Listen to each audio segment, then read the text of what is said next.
Week 12 of the NFL 2025 season is here, and last week I got my ass handed to me. One of the worst weeks I've had all year. It's not been looking good for your boy. Second worst week, actually, just below week 3. Went down 5 1/3 units, so now our total is down to 6.49. I think that makes it the worst we've ever been at. Not great. Not great at all, but we will come back for this week. Went 10-5 in predictions, so overall records are pretty good. Where I'm sad we're not at 100 yet. I feel like we should be, but you know what? We're still very much positive. Very good percentage. If not for that push, you'd probably be like a solid 66% accuracy. So, with all that being said, we're going to get right to the Thursday night game that I sadly missed because I'm still adjusting to my new work schedule, which is throwing off my video schedule. Thursday night game, I didn't have a pick for it anyway, although I probably should have because I should have chased the trends. Fucking Texans. The Buffalo Bills have not won a game in NRG Stadium in the past, 5 games and now past 6 games? Bills made to look like fools by that elite, best in the league Texans defense. Holy shit, Will Anderson is a fucking stud. They sacked Josh Allen 8 times, if I remember correctly. He had like negative 60 yards, like sack yards because of that. There was like one really nasty sack where Allen was like scrambling to try to get away, had 3 guys on his ass, couldn't get away in time, couldn't find an open man, and got sacked for an 18-yard loss. Just a heartbreaking loss for the Bills. Pretty much handed the division over to the Patriots on a silver platter now, because not only do the Patriots have a tiebreaker, now they have... don't the Patriots only still have 2 losses? Aren't they 9-2? And the Bills are like, what now? 6-4, 7-4? It's looking bad for the Bills. The division might be out of reach. They need to now straight up win out over the Patriots too. And Patriots still got an easy ass schedule. So Patriots will have the division wrapped up. AFC. Oh god, I always forget. Where is it? I want to say AFC East. That sounds right because it's all on the East Coast. So shout out to the Texans. Shout out to Long Neck Davis Mills. If you told me that he would take the Texans on a 3-0 winning streak as a starter, I would have laughed at you. But, shows what I know. I would say there's a quarterback controversy in Houston, but CJ Stroud is CJ Stroud. Even though he's been slumping, he's still proven. He's still got 2 playoff wins in his 2 years of career football. Been to the divisional round twice from the wild card round. The Texans might sneak into the playoffs. They're not going to win their division this year because Colts are the Colts. But if they can sneak in to get a playoff win, or sneak into the playoffs, they could win a wild card spot. I could definitely see the Texans going back to back in the divisional round. With a defense that good, if the offense plays half as good as the defense, they can make a decent run. At least I'll push for the playoffs. Good win for the Texans, bad loss for the Bills. That's all for the Thursday game. So now let's get into predicting and giving out picks for the rest of the slate of Week 12. Now shut your mouth and let's talk ball. Fuck me. What do we got here first? We got the Jets versus the Ravens. It's going to be a blowout. Ravens are going to win this straight up. The big question here is the spread. It's a wide spread. Obviously, I'm not going to take the Jets on this one. Justin Fields, I'm pretty sure, is benched for the rest of the year now for real this time. It's the Tyrod Taylor show. He's not good. Lamar is good. This is exactly the kind of game that Lamar Jackson thrives on, beating up on weaker opponents in the regular season before he shits his pants in the playoffs. I do feel confident because the Ravens not only need to win, they need to be dominant, and this is exactly the kind of game to beat up on a shitty team at home. to be dominant in. So I'm putting my balls on the table. Give me Ravens minus 13.5. I am willing to lay that many points on a Ravens team that with a offense that is clicking again, with Lamar Jackson back under center, and a defense that's starting to pick up the pieces against a Jets team they can't afford to win. They literally cannot afford to win. They want that first overall pick, or at least as good a pick as possible. Get themselves that Mendoza guy maybe, or Ty Simpson, whatever on quarterback. They need a quarterback with their first pick of the draft. So yeah, give me Ravens minus 13.5. That is an official pick. It's gonna be risky because it's such a wide margin, but I think Ravens are gonna bully the Jets and able to meet the spread. I have more faith in the Ravens winning by 14 than I do the Jets keeping it within 14 points. Next game. The Steelers versus the Bears. The fucking Bears, man. On top of the NFC North, somehow, someway, they call them the Cardiac Bears because they're always giving their fans heart attacks by going down at some point in the fourth quarter, but coming back anyway and winning it all in the end. Steelers, there's some question marks right now. Aaron Rodgers injured his hand. It's a non-throwing hand, so it's not that bad, but he kind of messed it up decently bad. They might have to take him out of this game. I think, did they already confirm that they took him out of this game? I don't remember. Either way, regardless of whether it's Aaron Rodgers or Masson Rudolph, the Bears are fraudulent. They keep only winning. Their win streak that's going on right now is very fluky. It's very Broncos-esque in the way that they're not decisively and powerfully determining their wins. They're kind of clutching them out at the last second. If not for that punt return that the Vikings defense just allowed on that last drive for the Vikings-Bears game last week, the Vikings would have beat the Bears again and swept them. But you know what? Steelers are not going to let this happen. Steelers are still on the war path to 9-8 to fulfill the blood pact, the blood vow that they've signed at the beginning of the Mike Tomlin era. So give me the Steelers plus 125 money line. That is a bet. The Bears have to lose eventually, and whether it's Aaron Rodgers or Masson Rudolph, this is going to be that eventually. It's got to happen. Steelers got to win, and because they're going to lose a couple games on this last stretch of the season, so they got to win where they can, and this is a very winnable game. So, give the Steelers, money line, fuck the Bears. Next game. Patriots versus the Bengals. Now, Joe Burrow was supposed to come back in this game, but they're keeping him out for one more game, targeting the Thanksgiving game against the Ravens next week. What a time to re-debut, no pressure, kid. But Patriots, or rather Bengals, are sticking with old man Joe Flacco. They're gonna die, even if they're at home, because Patriots are... still got an easy-ass schedule, as I was talking about earlier with the Bills.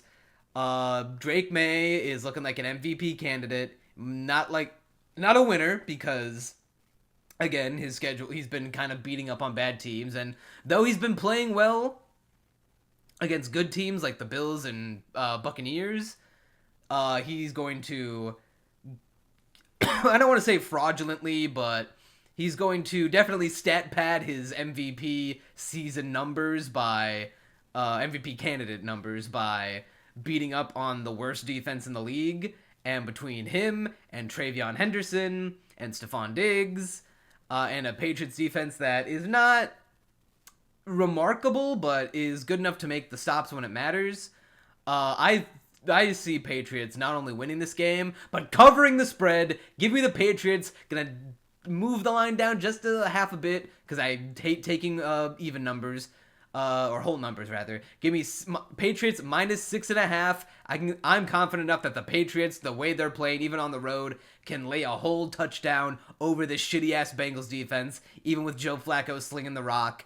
Jamar Chase is suspended for this game, by the way, because he spat on Jalen Ramsey in their last Bengals game against the Steelers. So with Jamar Chase gone, their Patriots are just gonna focus T. Higgins the whole game and double cover him. And then all of a sudden, the Patriots pass game just gets fucking neutered. So yeah, Patriots -6.5. I feel very confident about that. Next game. The Giants versus my Detroit Lions. Last week was depressing to watch. We have, for somehow, some way, even with our injuries on the defense, with guys like Terry and Arnold, Kirby Joseph, oh my god, am I stupid? Does Marcus Davenport play for the defense or the O-line? I'm pretty sure it's defense. Defense. And Brian Branch, I think, might be out. Yeah, I think he's like kind of back and forth right now. I know for a fact that Arnold and Joseph are out, and Joseph. I love Kirby Joseph. Hang on, I don't think I've shown you guys. Let me introduce you to Kirby Joseph here. This is Kirby Joseph, my mascot, my good luck charm, to take with me to watch Lions games, whether at home or over at the fella's house. He has not gotten a chance to shine in a while because Kirby Joseph, the real Kirby Joseph, has not seen the field in a few weeks now, which is very, very sad for me as a big Kirby Joseph fan, and the fact that every time Kirby Joseph gets an interception in a game, we're undefeated, so which is a real stat. Last week was depressing to watch because even with all our defensive injuries, we have the Legion of Whom. You heard of the Legion of Boom? This is the Legion of Whom, because we have second strings and even like maybe a couple third strings in there, mainly second strings, that are playing at an insane level right now. You've got, Big Daddy Hutch. You've got Alex Anzalone. They're studs on defense. But then you got, what's his name? Like Muhammad, like Hassan Muhammad. You got one of my new favorite defensive pieces, Rock Yassin, who sounds like a fucking One Piece character, has one of the best names in the fucking NFL, Rock Yassin. Are you fucking kidding me? And our offense is our offense. Now, a couple things to talk about this game, or rather about the whole Lions situation in general right now. As you'll notice, the Goff jersey is now on the cover up the TV glare from the light of shame position, because we lost to the Eagles, and it was both an embarrassing loss and a frustrating loss. It was embarrassing in the sense of with our O-line, as injured as it is, because we got guys like Penei Sewell that's injured. We've got Taylor Decker that's injured. I don't know if Dan Skipper is injured or not, but the Sewell is one of the best players on our team. One of the best O-linemen in the league. Decker's great too. With them injured, Eagles were bullying Goff. My glorious King Jared Goff turned him into Jared Goof. Goff had his once-a-year pants shitter because he had like a horrible completion percent. He was what was it? He came into the game with like one of the highest completion percents in the league, and now that stat fucking took a nosedive because of this one game. Excuse me. Fuck. Excuse me. And I'm talking. Oh god, I have the hiccups now. Talking about the Lions gave me the fucking hiccups. Because I'm so disgusting. Yeah. Goff had a horrible performance. Looked shit out there. He kept getting pressured on like every single fucking play, every drive. I don't think a drive went by that whole game where he wasn't pressured. Dan Campbell is he skipped going to his AA meetings and he's reverted back into Dan Gamble, but not in the good way. We went 0 for 5. 0 for 5. I'm coughing. It's causing me to act up. I'm so disgusted. 0 for 5 on fourth down conversions. Fucking take the points, Dan. Did you learn nothing from the 2023 NFC Championship? We were up by 17, but because you kept wanting to drag your balls across the floor, you kept going for it when you could have just kicked the points to take the lead, keep the lead high. If we kicked 2 field goals in this game, we could have kept it. We could have been in this game a lot better than it was. Now, granted, the refs and this part is really infuriating me. This made me want to fucking throw my hand through a wall. The refs definitely are fucking up the Lions once again. Two moments. Once where Jameson Williams, after scoring a touchdown, jumped and clung onto the goalpost in celebration. No fun league at it again. Unsportsmanlike conduct. Moved the extra point kick back like 10-15 yards. Bates missed it. We should have had 7 points. We had 6. So if the refs weren't fucking assholes and let players celebrate a touchdown, and Dan kicked 2, if he was within field goal range on 2 of those 5 drives at least of those 4th down conversions. If Dan kicked the field goal, we would have taken the game in overtime, perhaps. Or maybe even won the game. And then the moment that pissed me off the most was that it was the end of the game. Eagles are driving down the field. We using our timeouts to keep the clock from running down. It's a 4th down, or a third or 4th down. It was far enough where they would have to punt if they, because Eagles were too far back in their own side of the field, that if they went for it on 4th down, it would have been too risky. It would have been better to punt it and make Lions, whose offense was looking stupid that whole game, play from their side of the field with like 30 seconds, if that, on the clock. It's 3rd down. Jalen Hurts targets A.J. Brown. Throws it, overthrows him, non-catchable ball. Rocky Sin is on A.J. Brown's ass. They're doing some hand fighting on the way there. No, like, actual illegal contact being made, just hand fighting. The ref throws a flag. Defensive pass interference on Rocky Sin. The announcers are calling bullshit. The Eagles fans, they're cheering when they hear the call at first. Then they see the replay, and then it goes fucking silent in the Eagles stadium. It goes silent in Philly. Because even Philly fans watching at home, watching in the fucking stadium, the announcers, everyone watching the game on Twitter, all going, that is one of the worst fucking calls I've ever seen in the history of football. That was not a pass interference. It was, if anything, it was more a pass interference on A.J. Brown. I don't think there was any pass interference whatsoever. But if you're going to call P.I. on anyone, A.J. Brown was pushing off of Rocky Sin more than Rocky Sin was making any sort of illegal contact onto A.J. Brown. The refs are no longer glazing the Chiefs, especially evident after that last Chiefs-Broncos game that we'll get into in a bit. They've moved on because they know Travis Kelce is retiring and he's going to take his girlfriend and the free national publicity from the normies that Taylor Swift brings with them, and they're moving on. Moving on for the Chiefs. It's now the Eagles' time, baby. We gotta stick with the hot hand, right, NFL? Right, fucking Goodell? Why is there no accountability? Why can, when players and coaches make shitty decisions, they get fucking put against the wall and fucking lambasted all over the place? They get cut, they get fired, they get benched.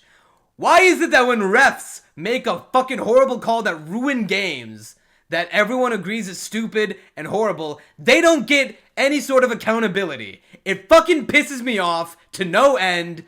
Fuck the refs. They get no sympathy from me whenever they get threats of any kind.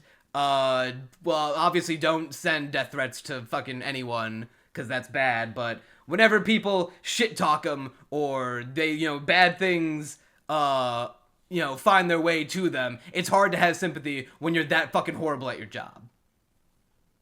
Ruined. Now, I'm not saying the Lions would have won that game or came back if they got the ball after the punt, because the Eagles were pressuring us the whole game.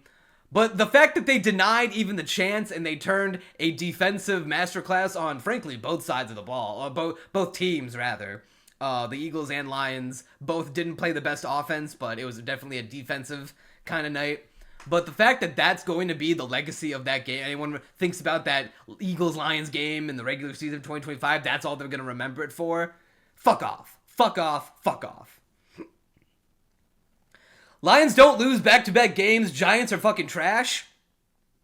Jameis Winston is playing. As much as I like Jameis Winston, last week showed that he is still Jameis Winston at heart. He'll throw out the deep balls, and half the time they'll look amazing, they'll hit their mark. Half the time they'll get intercepted, especially when he threw the game-losing interception against the Packers. They, to their credit, and this is more a knock on the Packers, they did keep it close the whole game. Lions are not going to allow that, especially at home. Lions, this is exactly the kind of game where I'll give the Giants a bit of a stroking off here. Lions like to beat up on bad teams, and when we play bad teams, we beat up on them really hard.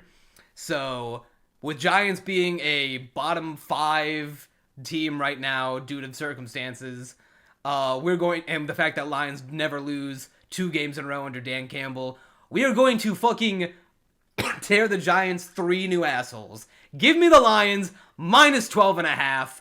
That is a bet so unbelievably confident. We're going to run all over them, even without Sam Laporta, Sam Lagoda, without our star tight end, who's probably going to be out for the rest of the season due to getting back surgery for having a back injury.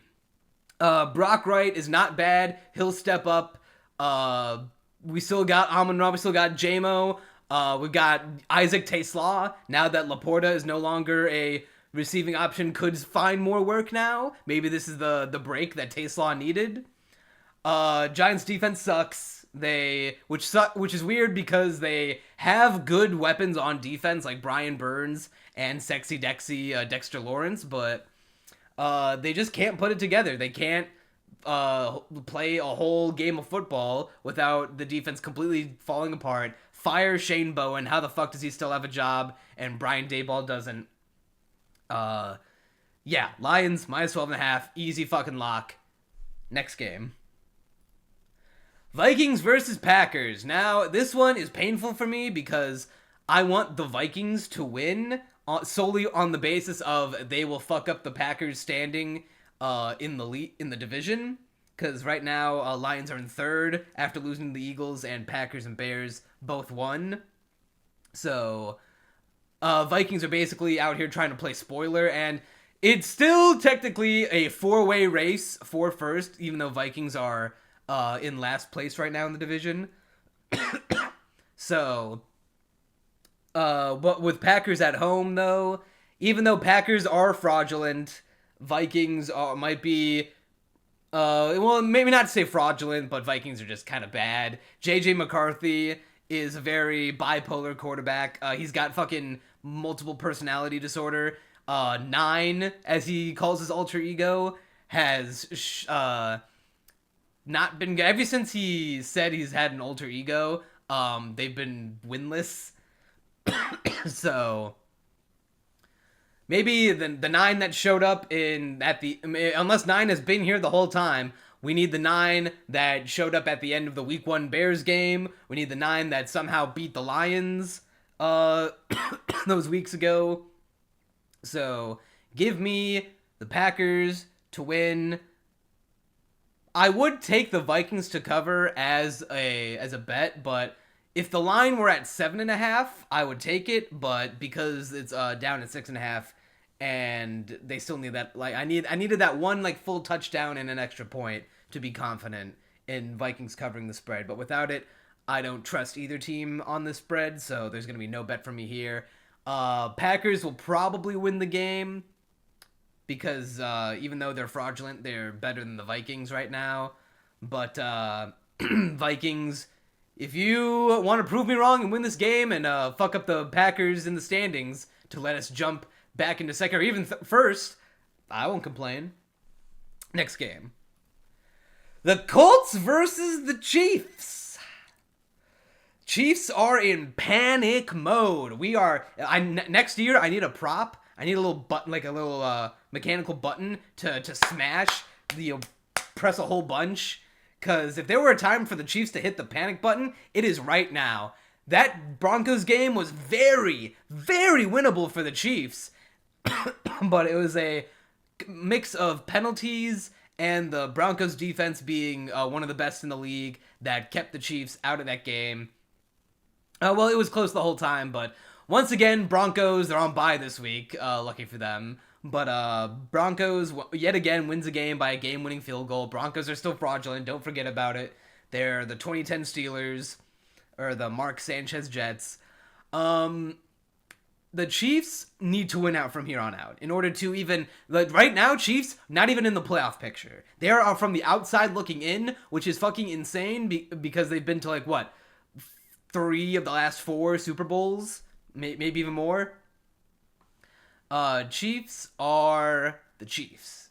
So, you can never truly count out Patrick Mahomes, who, while not the best performing quarterback in the league right now, is still the best overall quarterback just by the virtue of his overall play in his tenure and his accomplishments.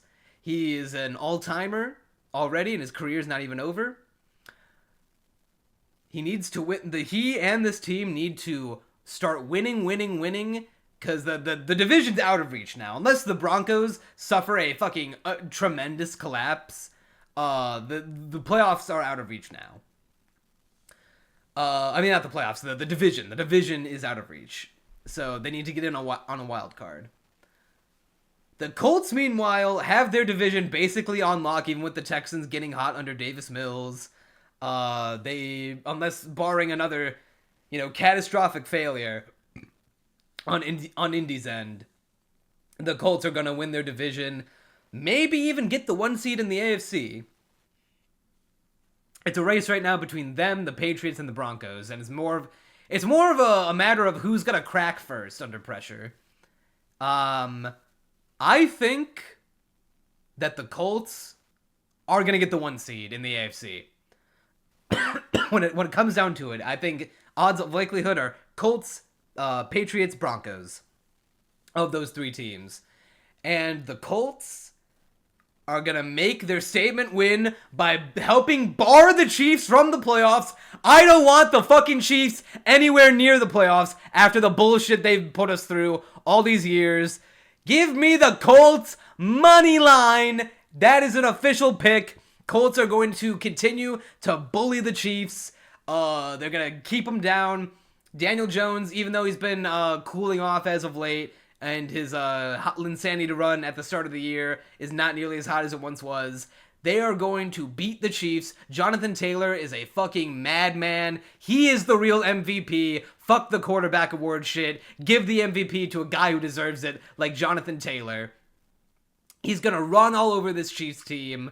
Colts defense, not great, but they can make enough stops to the point where they'll keep this Chiefs offense, which is not as dangerous as it once was.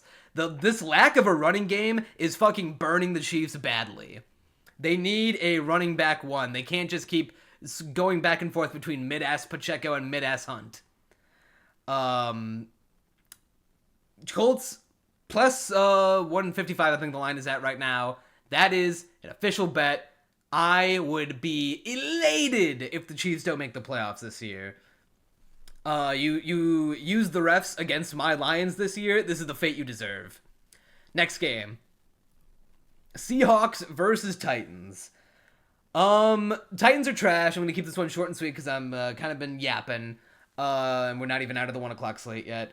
Titans are trash. Seahawks coming off one of their worst performances of the year. Sam Darnold has proven once again to everyone that he cannot win the big games. Like when he plays in big important games with competition on or above his level, he shits the bed. He threw 4 interceptions last game.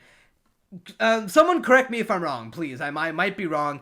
Is that the highest number of interceptions by one quarterback in one game this year so far? I want to say yes. Maybe Geno or Tua threw that many interceptions in a game so far, considering how high their counts are at, but 4 in a game is fucking absolutely horrible. The craziest thing is, Seahawks might have been able to win that Rams game. The Rams only won by 2 points. Seahawks missed a game-winning field goal. It was like, I think 55, maybe 60 yards out. And Jason Myers, unfortunately, even though he was kicking field goals all game, was very much wide right. It wasn't even close. If Darnold threw like 2 less interceptions and wasn't playing for the Rams that whole game, the Seahawks would have beaten the Rams. But now, with the way that it is, Rams are probably going to win their division. Seahawks will probably still make the playoffs, but they're not going to get a home game. They're going to get a wild card spot. Titans are trash. They stand no chance. Worst team in the league. Blow the whole thing up and rebuild. They need a fresh young wide receiver. They need a fresh young running back. They need young, fresh everything except quarterback. But maybe even quarterback, because Cam Ward kind of sucks. I want to give him the benefit of the doubt. Oh, excuse me. I want to give him the benefit of the doubt so bad because he's a rookie quarterback coming into one of the worst situations you could possibly put a young quarterback in. But at the same time, if Will Levis, with pretty much the same talent and team you have, was doing better numbers than you at this point in time in your career, you might be part of the problem. So Seahawks to win, Seahawks to cover. After that disaster class that Darnold had, I don't trust the Seahawks to cover this biggest spread, so there's going to be no bet from me here. But the Seahawks are definitely going to win. Not even a question. Next game. Jaguars versus Cardinals. 30 minutes in, finally getting into the 4 o'clock slate. Oh boy. The Cardinals, shout out Jacoby Brissett. Because now, not only is he securing possibly the starting job in Arizona going forward into next year, he has now cemented himself in NFL history for having the new record for most completions by a quarterback in a single game with, I believe, 46. Unfortunately, they still lost by like 19, 20 points to the 49ers because the Cardinals defense is not good.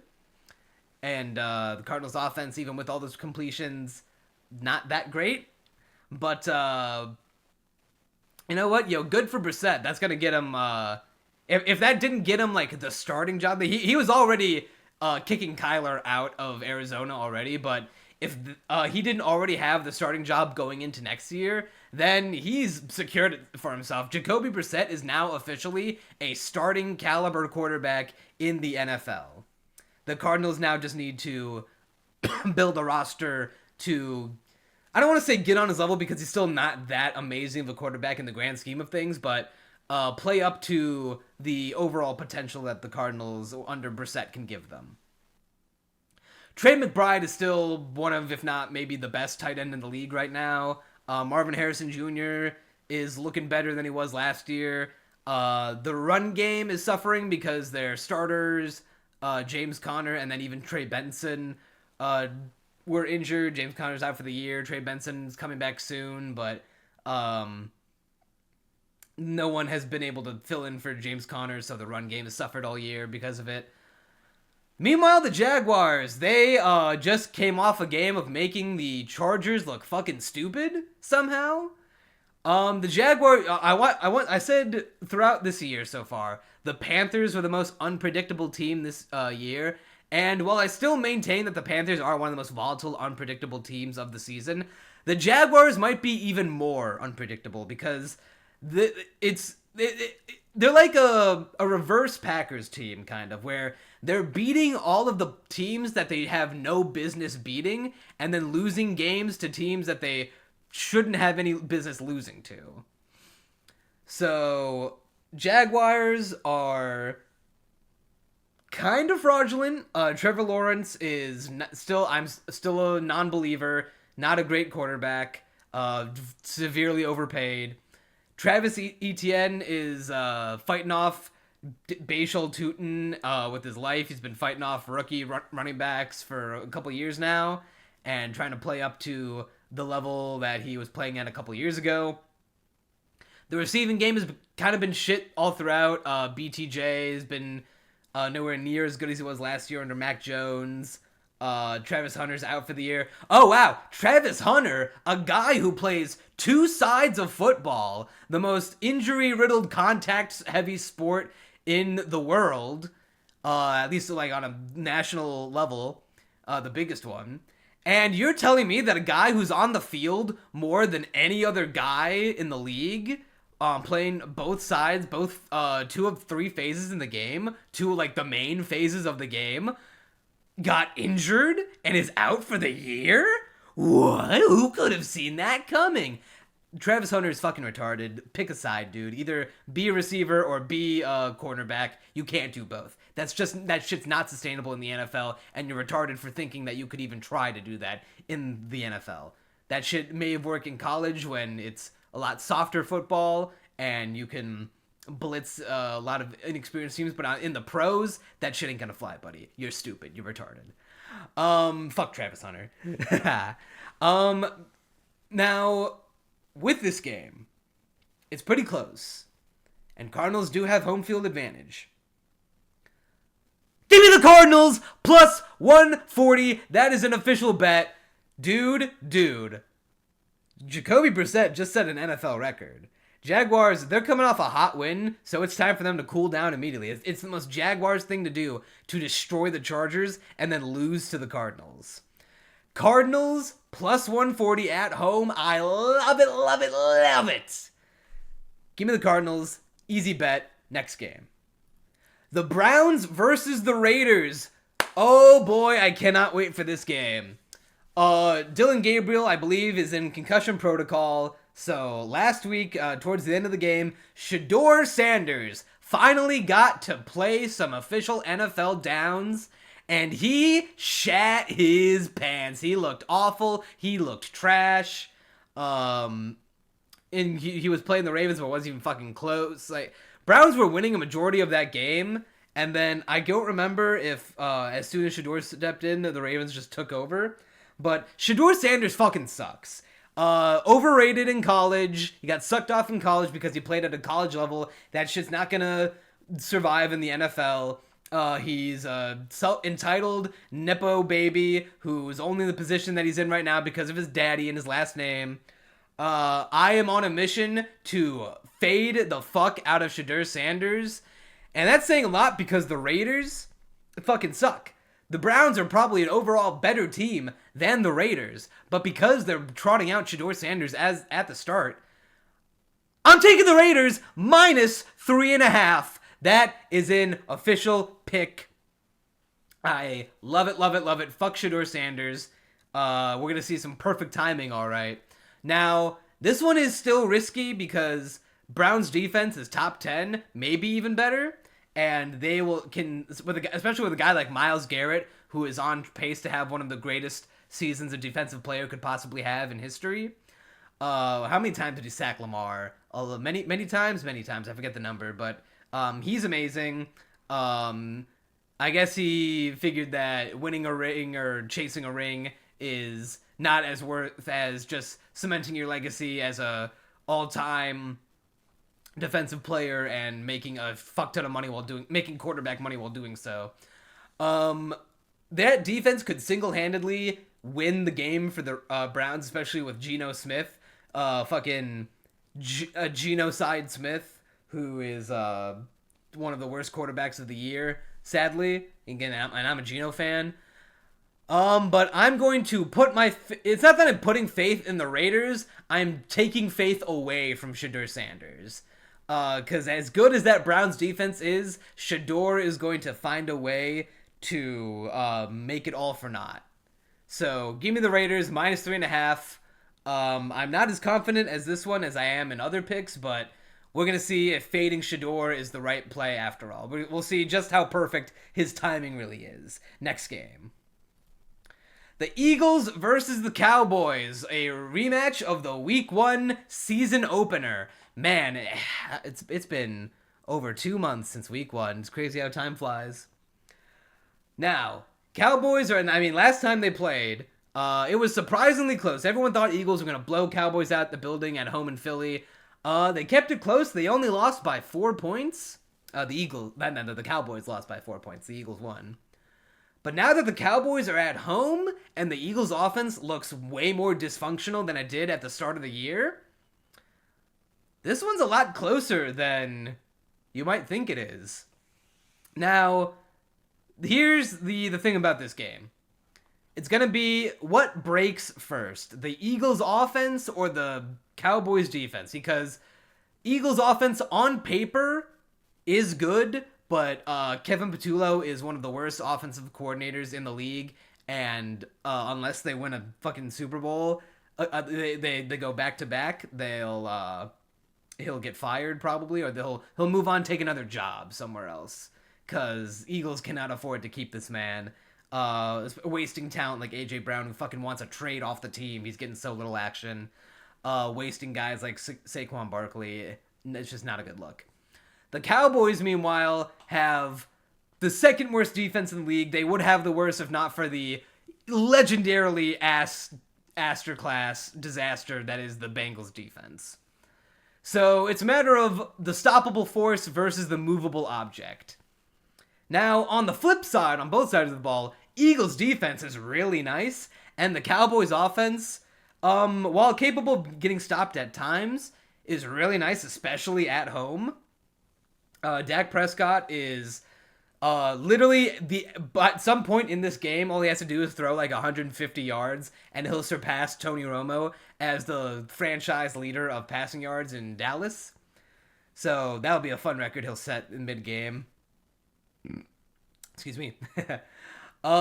George Pickens and CeeDee Lamb, when they're not being degenerates gambling in Vegas and throwing up on the bus or whatever, they're a great receiving duo, one of the best in the league.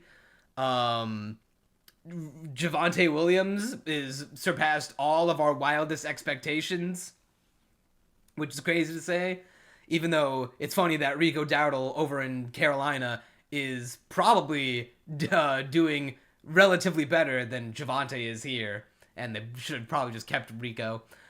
Regardless, it's the stoppable force versus the movable object. Can a dysfunctional Eagles offense and a top-tier Eagles defense overcome a very good Cowboys offense and a non-existent Cowboys defense?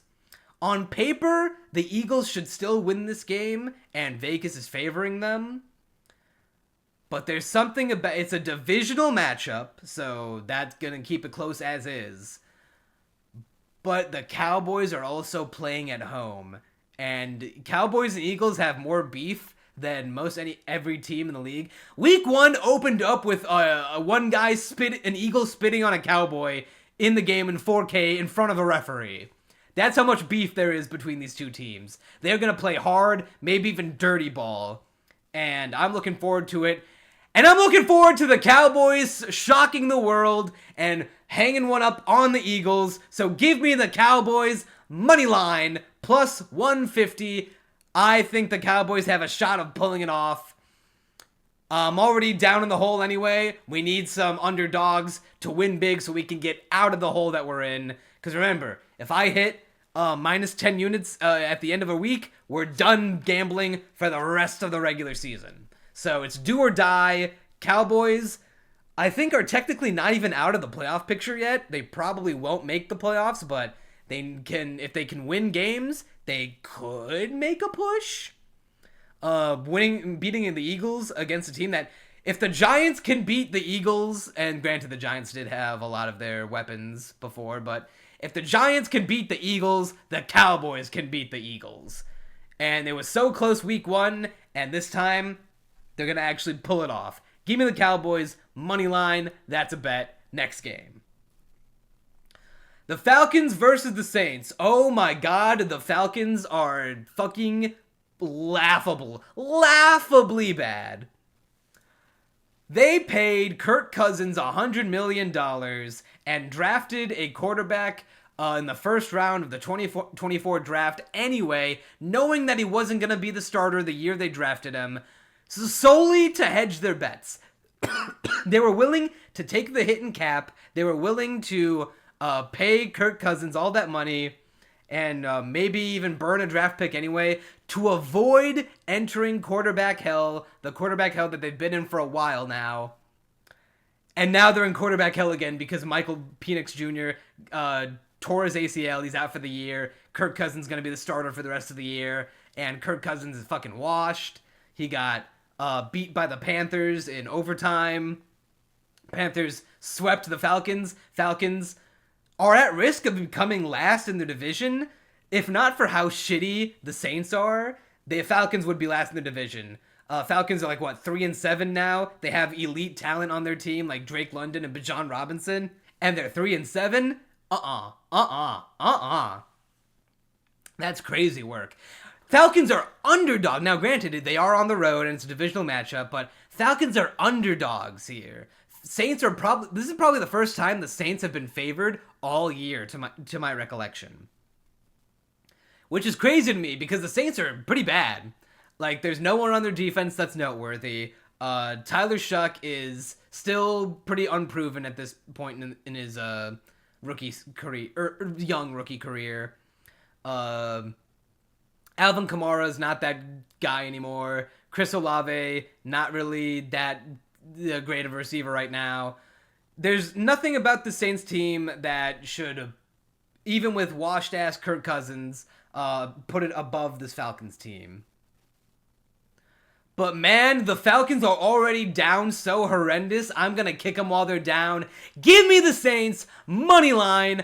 That is an official bet. Probably the only time I'm ever going to bet on the Saints ever. So let's kick the Falcons while they're down. It would be the most pathetic, sad, hilarious thing in the world if the Falcons, after all the effort they went through to avoid this exact situation, lose to the Saints and end up in the exact situation they were trying to avoid.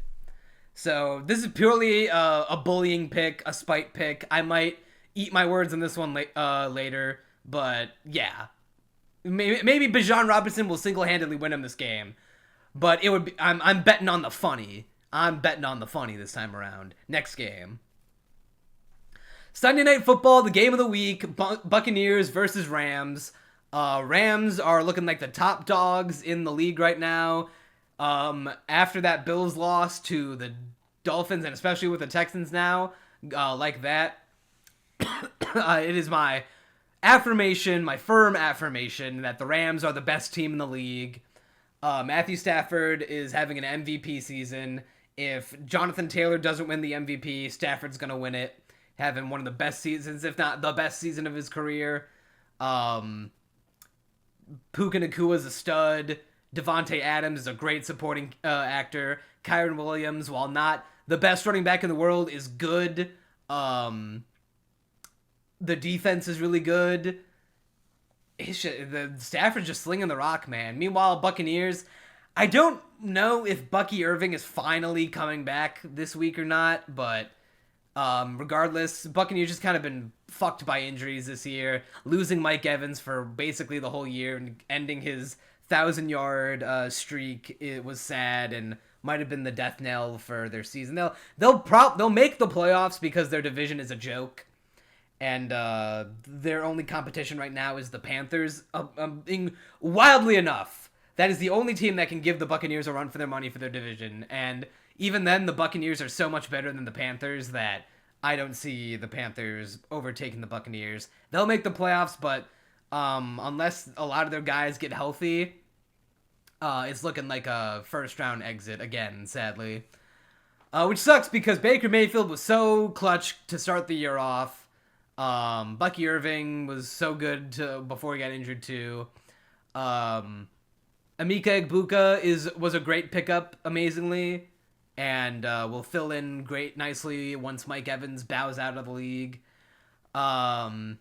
But yeah, injuries have just been plaguing this Buccaneers team. Their defense hasn't been very good. Rams are just better on both sides of the ball. Give me the Rams to win, Rams to cover. No bet for me here because Buccaneers offense is still good enough to where that they can cover pretty wide spreads like this. And I don't trust Rams to cover spreads against teams with high-powered offenses, or at least offenses that can score seemingly whenever. I took Rams minus 2.5 last week, and I got burned for it because they only won by 2 instead of 3. So Rams are in timeout right now when it comes to teams like this, playing against teams like this. So no bet for me here, but Rams win. Next game, Monday Night Football, Panthers versus 49ers. This game would be shit if the Panthers were shit this year, but because the Panthers now have a winning record and now have a winning record and are trying their hardest to make a push for the playoffs. They're still like a potential wild card team, amazingly enough. Now the 49ers are better.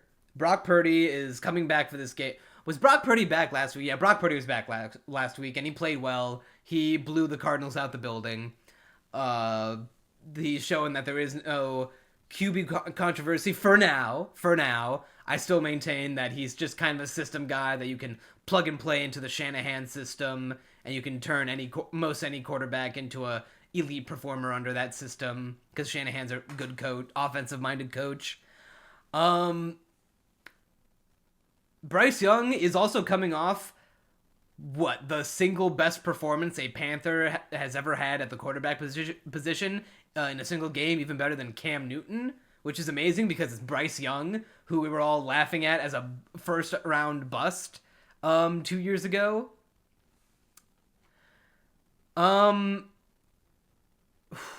Bryce Young. Panthers are volatile. You never know when they're going to be good, when they're going to be bad. When they play good teams, like teams that are just outright better than them, they get blown out. When they play teams that are worse than them or like fraudulent or somewhat like within or like their reach, they can keep it close or even win. I think 49ers are out of the reach, and so therefore 49ers are going to win. This is too wide of a spread for the Panthers to cover in a primetime game. Excuse me.